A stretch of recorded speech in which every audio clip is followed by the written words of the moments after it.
Spider Man brand new day Tom Holland గారి Spider Man movie అండి. ఈ movie నాకైతే యావరేజ్గా అనిపించిందండి. ఎందుకు అంటే స్పైడర్ మ్యాన్ మూవీస్ చాలా రిలీజ్ అయ్యాయి కదండి. ఈ అన్ని మూవీస్ చూస్తూ ఉంటే నాకు ఇది రిడెండెంట్గా అనిపించిందండి.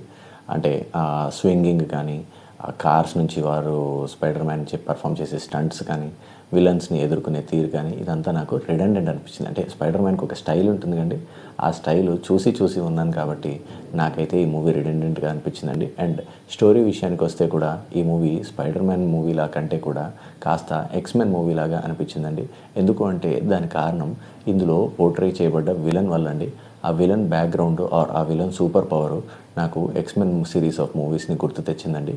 అండ్ ఈ మూవీలో heroic fights or visual extravaganza కంటే కూడా ఎక్కువగా నాకు Spider Man inner struggle or Spider Man యొక్క ఎవల్యూషన్, అంటే తను నెక్స్ట్ ఎటువంటి మనిషిగా తను పరావర్తనం చెందుతున్నారు, ఎవల్యూట్ అవుతున్నారు అనేది ఈ మూవీ ఎక్కువగా డీల్ చేసినట్టుగా నాకు అనిపిస్తుందండి.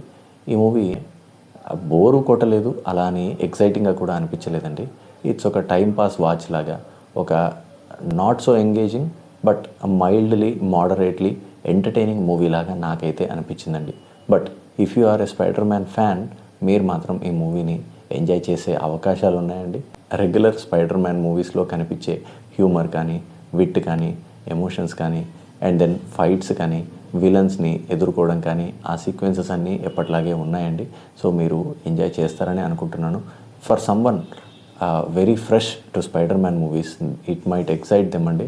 కొత్తగా స్పైడర్ మ్యాన్ మూవీస్ని చూసేవారిని చాలా ఎక్సైట్ చేస్తూ ఉండొచ్చు. బట్ ఎవరైతే ఆల్రెడీ స్పైడర్ మ్యాన్ మూవీస్ని వీటన్నిటిని చూసి ఉంటారో వారు అంత పెద్దగా ఎంజాయ్ చేయకపోవచ్చండి. ఇది నా పర్సనల్ ఫీలింగ్. బట్ మీరు మాత్రం ఈ విజువల్ స్పెక్టకల్ని బిగ్ స్క్రీన్ మీద చూడండి. Don't miss it out. Like, share, comment and subscribe to my channel for more such movie information. Thank you.